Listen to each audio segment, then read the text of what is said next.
Meaning of the English idiom, it goes without saying.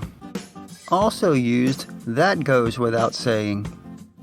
When we say that something goes without saying, we mean that it is obvious.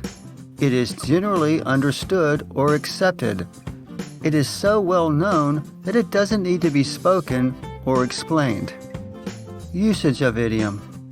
This idiom is easily overused since it begs the question, if something does not need to be said, why say it? However, remember that idioms are not always used with a distinct purpose. This idiom is often just a transitional phrase or a more colorful way of saying obviously.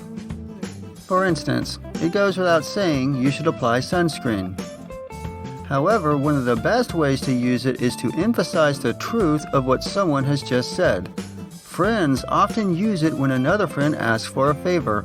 For example, it goes without saying that I will take care of your dog while you're away. It can also serve to emphasize something. For example, it goes without saying that I will keep making more idiom videos for you guys.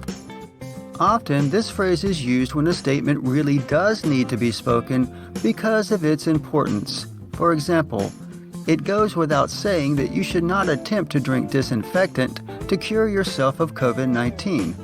Or, it goes without saying that you should not attempt to vote twice. It is often also employed to disguise unclear or even untrue statements or to lend support where none actually exist. For example, it goes without saying that the border wall will be built and that no taxpayer money will be used. Examples of use. It goes without saying that we'll have to work overtime to get this finished on time.